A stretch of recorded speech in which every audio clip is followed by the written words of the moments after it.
A few days ago, we had our first large snowfall of the year, about 6 inches over the course of the day. I wasn't able to go out and film that day, but I'm here a few days later. Some of the snow has melted, but there's still a pretty winter landscape to view and explore. I've been here in this state park a few times before, mostly in summer, but it looks totally different in the winter.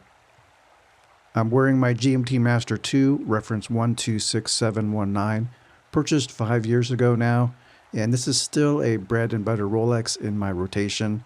It's reliable, durable, and dependable, and easy to wear.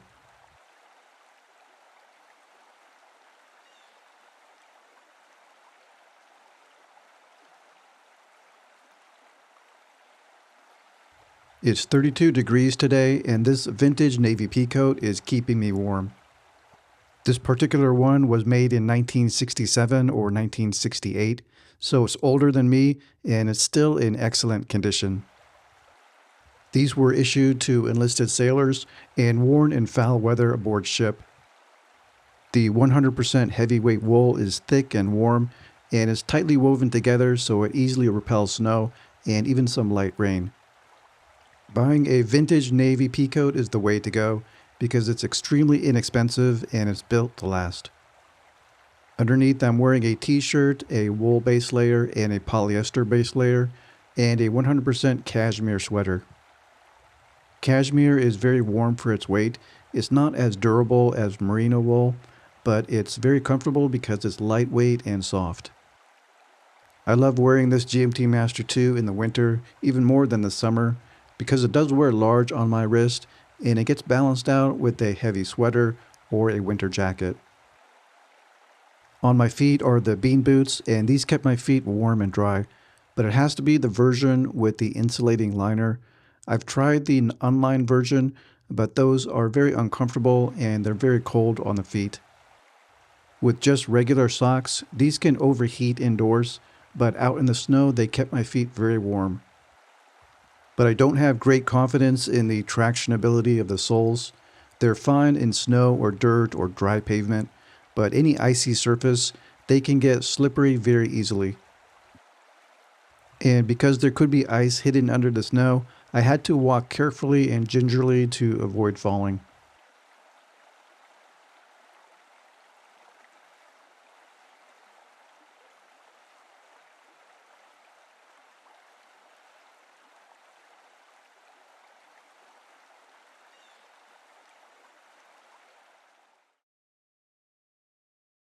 I've tried out the stainless steel version of the GMT Master II Pepsi on Jubilee bracelet, and I've also tried the pre-ceramic version, but I ended up staying with this long term. The Oyster bracelet is extremely comfortable to wear, and it's easy to get the right sizing on my wrist.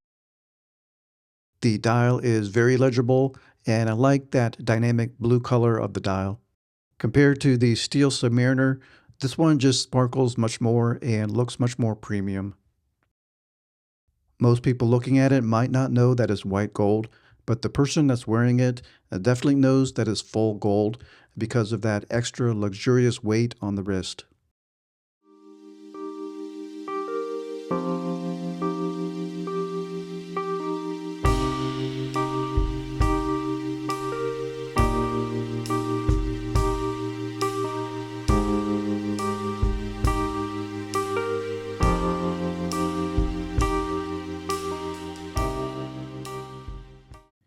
Time to make some food because everything tastes better when it's cooked outside and eaten outside on the trail. But I'm keeping it very simple and very quick. I put together a quarter cup of quick oats, a half of a diced apple, and some cinnamon. Usually at home I use steel cut oats and prepare it on the stovetop, but this should only take a couple minutes to heat and cook. Also at home I usually add the apples after the oats have cooked, but I'm doing this all at once to keep it simple. And I usually don't add sugar or any sweetener because I think the apples just add the right amount of sweetness anyway.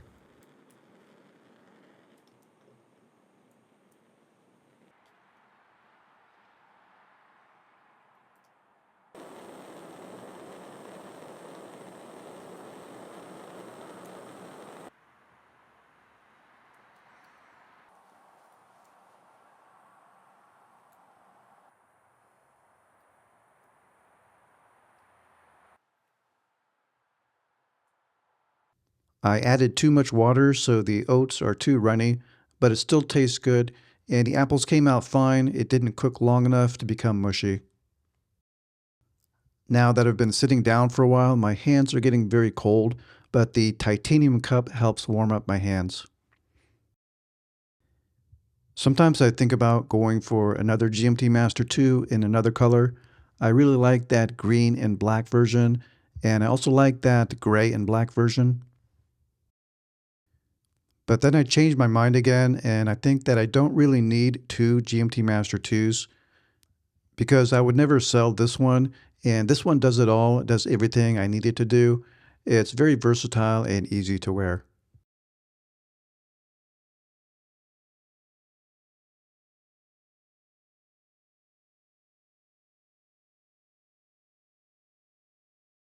Anyways, it's time to do the dishes and head home. The next episode of Show Us Your Rolex will be coming up soon, so last call for submissions if you want to have your watch featured. I already have a few very good submissions. And thanks for watching until the end.